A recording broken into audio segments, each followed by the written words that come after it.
I'm done trying to hire, guys. Bring on the robots. I cannot wait. Hiring has been nothing but a frustrating endeavor for me, and I take full responsibility for it. I made a lot of mistakes hiring. I'll go down the list with you guys. Maybe you can avoid the same mistakes. First mistake I made was hiring friends and family. Huge mistake. Okay, I hate to say it, guys. You might not like this, but your friends and family, they'll take advantage of your relationship with you. So you'll keep them hired for much longer than you should, and you'll probably pay them more than they're even worth because they're your friends and your family. And on top of that, while you keeping them hired for longer than you should and paying them more than they're actually worth, they'll still take advantage of that. I don't know what to say, guys. Maybe, I know one thing that gives me hope is I know there's a lot of companies out there that have a lot of employees. I feel like a company can make it to a certain point where employee retention is a little easier. So if you feel like you're working for a large company and there's room maybe to move up or something like that. But to be honest, guys, even if you went to work for a large pool service company, unless something happens to the manager, you're going to be stuck as a tech, either a pool tech or a repair tech. And you're just going to be stuck there. And that's just the way that it is.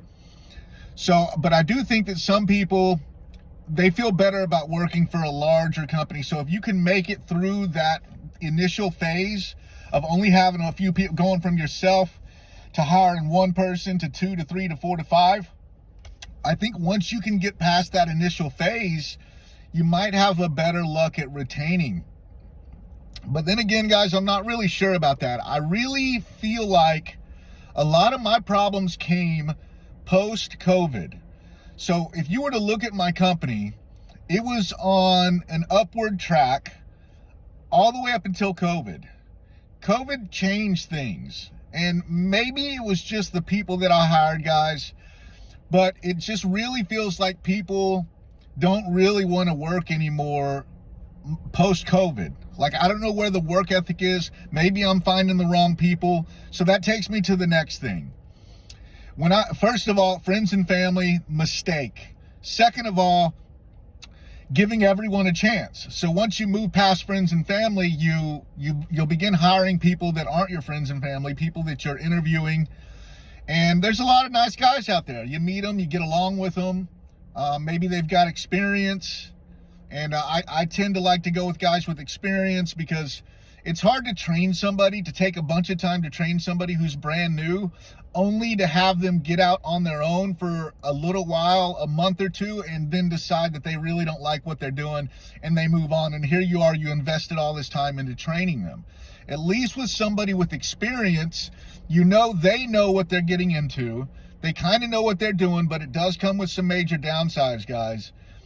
Somebody with experience is a lot less likely to listen to criticism. So whenever you come along and say, hey, I know you've been doing it this way for a long time, but we don't do it that way. We do it this way.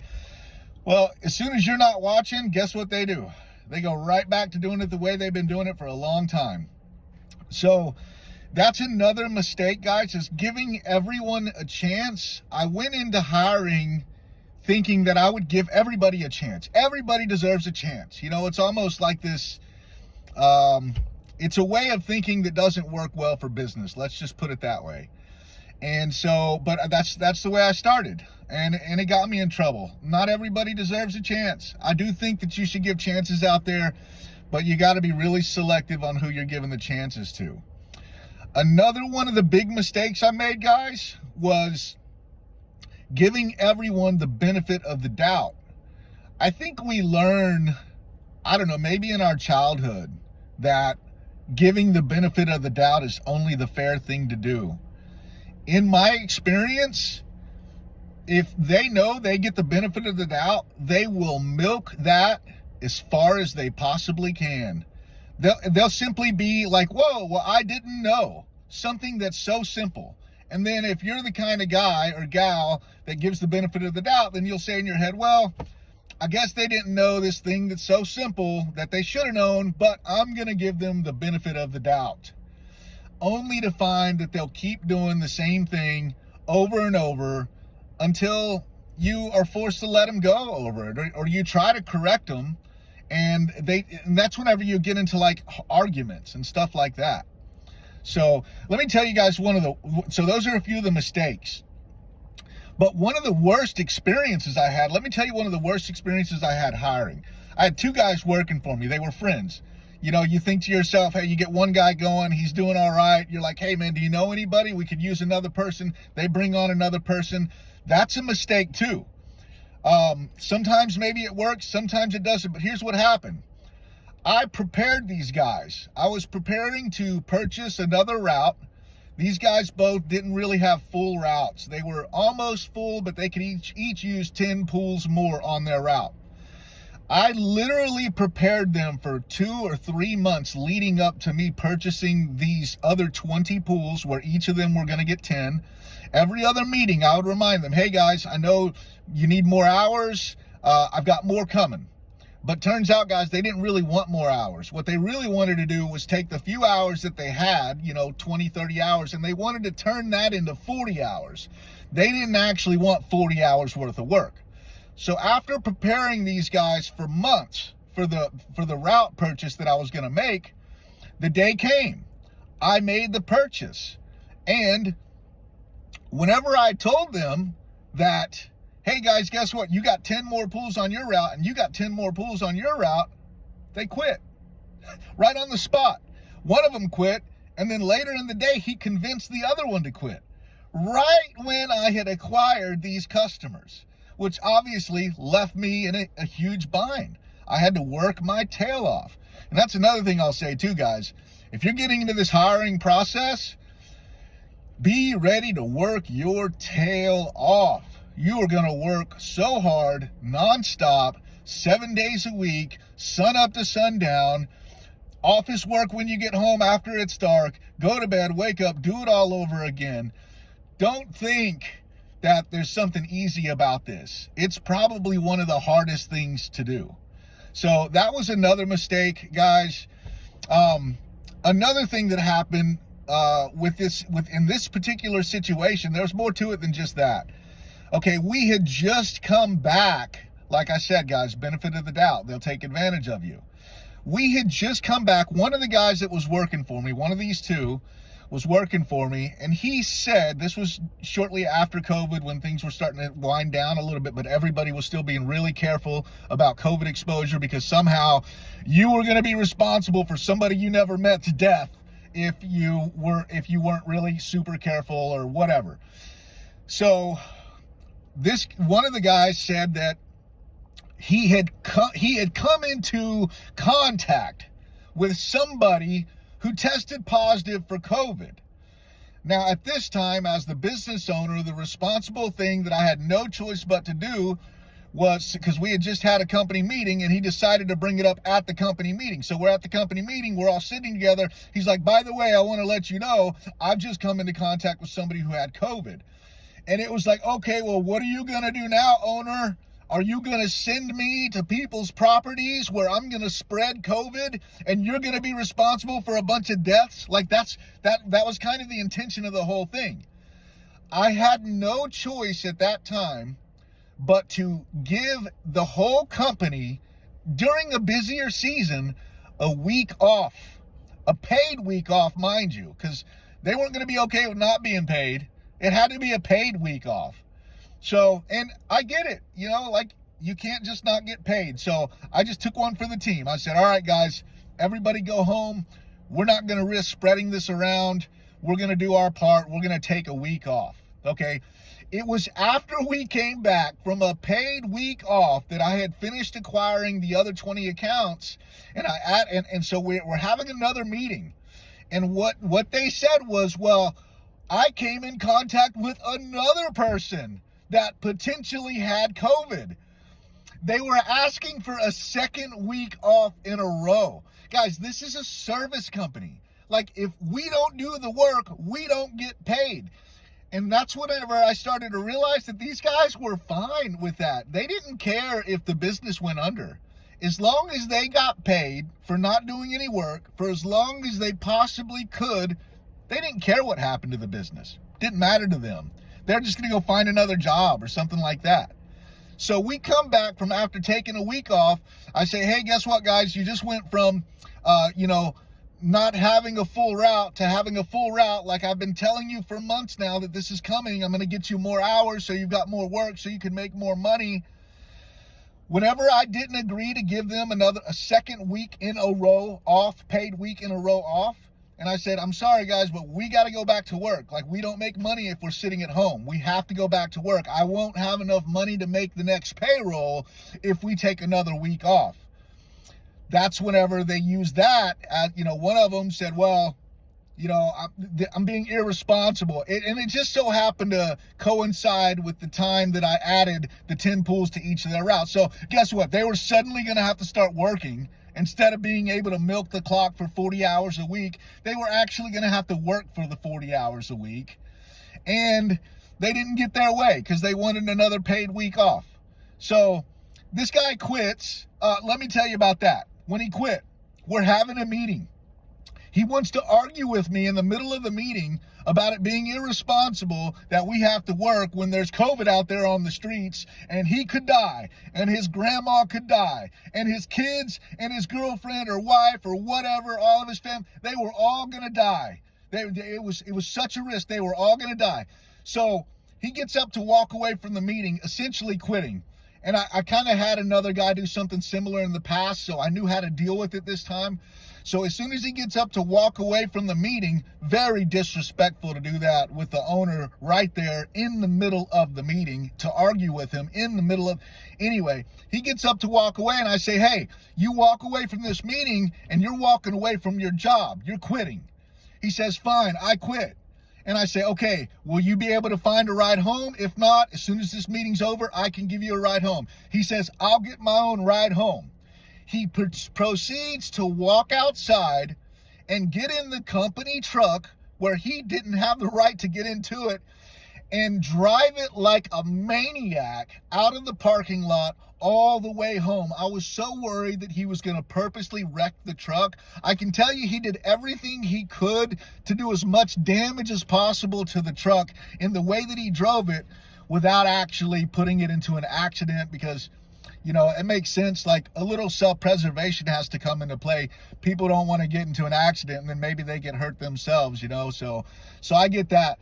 But I had to deal with that in the middle of a meeting, a guy rampaging through a parking lot in my company vehicle that's got decals all over it, driving like a maniac home, and then proceeds to go on to Google and leave a review about how terrible of a company this was, as if he was a customer, not an employee, but as if he was a customer, and that we somehow are against vaccines and we're going to kill a bunch of people because we're not vaccinated and all this stuff, guys, all over a disgruntled employee.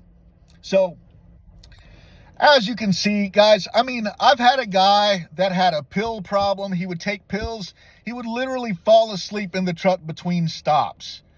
He just didn't show up to work for like 3 days in a row. Luckily, I had GPS on the truck, so I went and I picked up the truck. While I'm picking up the truck, he stumbles outside in some kind of a drug-induced stupor. And, I guess he's trying to stop whoever's messing on the truck from doing it until he sees that it's me and it's my truck and there's nothing he can do about it. So I take all of his stuff out of the truck and I leave with it. I had another guy. Guys, this just goes on and on. I'll tell you this one and then I'll leave it there. I have another guy that after work one day decides to stop at the bar, gets wasted at the bar, totals the truck on the way home, somehow manages to limp it all the way to the company truck, guys, somehow manages to limp the company truck all the way back to his apartment complex where he lives, is involved in a hit and run on the way back. And, obviously I had to, what, guys, this is the problem with hiring friends and family. I actually didn't let him go over this. I was forced to reduce his pay because he could no longer drive, and I now had to put 2 people on that route where one was a driver and he was just a tag-along worker. So, of course, I had to reduce his pay. Well, he ends up quitting, a friend of mine, mind you, and going to unemployment saying that he needs unemployment because I reduced his pay.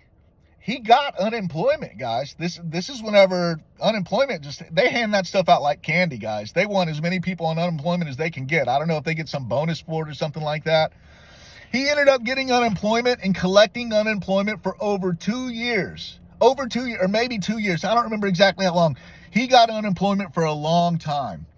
And what's irritating about this is, like I said, it was a friend of mine. I happen to know that he continued working on the side. He would only get jobs under the table because he didn't want his unemployment benefits to come to an end. What a friend, guys. I've done a really good job at picking friends. You know what I mean? That's another mistake I realized I've made over the years is, you're the average sum of the 5 people you surround yourself with. And you want to surround yourself with good people, because if you surround yourself with poor character people, they're going to drag down your average, guys. Look at your friends, look at the people around you. You're the average of those 5. I know you guys have heard this other places before. So those are just a few. I've had other bad experiences, guys. I've had guys that just ride the clock. They don't actually do any work. They try to forge pictures, and not necessarily forge the picture, but get like fake pictures. Or anyway, I say all that to say this, guys. I'm done hiring. I'm done trying to hire. I've always, up until recently, it was my dream to grow this, large business, have a lot of employees. I guess at some point in my life, I equated having a lot of employees to success, to being a successful business entrepreneur. And I realized that one of the biggest reasons I'm growing the business wasn't necessarily for me. I actually did the best. I actually did the best when it was just me. That's whenever I made a bunch more money than I was making when I was working for somebody else. That's whenever I had enough money to go and start paramotoring and paragliding. I had enough money to buy that equipment and to get into that. And I had a great time doing that for 5-6 years. All of that success happened while it was just me. The downturn of the company started when I started hiring people. What's crazy is the revenue went way up, right? Because we were able to get to more work, but the profit never really got much better. The profit just kind of stayed the same. So I was hiring people more for them. I was doing it for them. I wanted them to have a job, them to have an opportunity. So I just realized I can't keep doing it for them, especially whenever I'm getting these very subpar employees. When you think about the line of work we're in, guys, what kind of employees do you expect to get? You know what I mean? Like we're pool guys. A lot of times you're hiring from ex-felons, and hopefully they don't have a violent background. Maybe you shouldn't hire them if they do, or any kind of theft or anything like that. Lots of times it's, little stuff, but you're hiring from felons. You're hiring guys who maybe didn't complete high school, or maybe that's all they did was complete high school. So you're not exactly drawing from the strongest pool of people, because think about it. If they were a higher caliber, why would they do this job? They would go get a better job, which is exactly what happens. Of everybody that I hired, maybe 20% were good, and they moved on. Exactly like I would have done, exactly like I did. I did a great job. Eventually, I started my own business. So all that to say, guys, I'm done hiring. I think there's a great way to do this. Easily make 6 digits a year, easily. And you don't have to deal with the headache of hiring other people, dealing with all the taxes, paying their child support, dealing with the disrespect from people that you're signing their check to.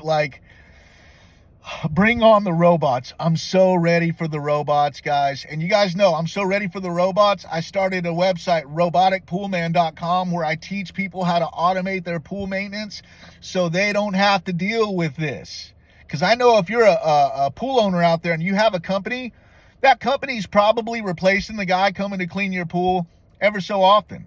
I I mean, it's not that often you have the same pool guy year after year after year after year.